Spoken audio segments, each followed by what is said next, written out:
Hey there, cinephiles. Today I'm reviewing the dark comedy nightmare that is Infinity Pool. From the writer-director Brandon Cronenberg, Infinity Pool is something that continues to build the Eat the Rich library of films we've been getting recently, like The Menu and Triangle of Sadness, while being something that is mesmerizing in its own interesting ways. I went in blind for this film, and I gotta say this is the way to go. Fully not expecting what I got, I truly enjoyed many of the film's outlandish aspects. All I knew about this film was that Alexander Skarsgård and Mia Goth were in it, and I gotta say both of them do very well in their roles too. You get Jamesy!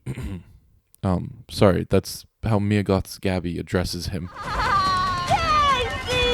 But anyway, you get a really good performance from Alexander Skarsgård. He goes from this man who is unsure of himself to one that finds pleasure in something that he really shouldn't, to someone that is now dealing with who he is and his consequences in a wild way. As a portrait of attempting to find yourself, this is one that allows intrusive thoughts to win, and we see why they shouldn't. As for Mia Goth, she is currently the it girl when it comes to horror. Personally, her insanely loose screws performance is great because she is somehow also able to let the audience know that she's still in control. Not to get into spoilers, but where she starts, where she is for the majority of the film, and where she ends up is different, varied, and most importantly, believable. There are a few things with the performance that may not be for many people, but that can actually be said about the film as a whole. It is not for everyone. To me, though, the overall film works pretty well. Cronenberg has this weird eye that allows for a darkly fun take on F the Rich, to take us to a place where the rich vacation in a country that is clearly not safe for tourists, and show us how the 1% have fun in the way that they do. It takes talent that Brendan clearly has,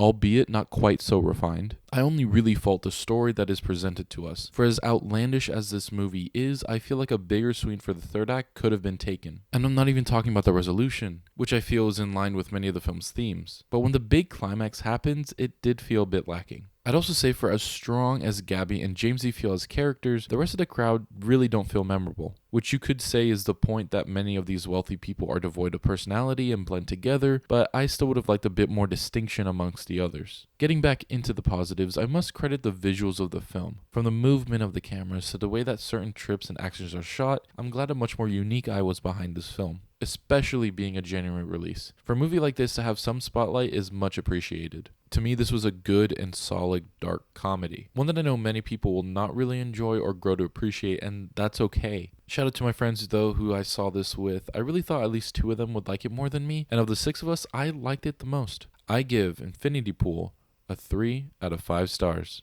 Not for the masses, but I still highly encourage anyone who's even slightly interested to go and check it out. I'll always be rooting for people to see something weird like this that says something about the messed up human condition and how suppressed thoughts can be wrongly dealt with, especially in theaters. If you've seen Infinity Pool, be sure to let me know your thoughts down in the comments below. Also check out our socials if you haven't yet. And once again, check out the Next Screen podcast that I co-host. We also have a discussion about this film coming out sometime around this video. As always, thank you guys for liking, commenting, and subscribing. Stay tuned for more Yeti Films content, and I'll watch you later.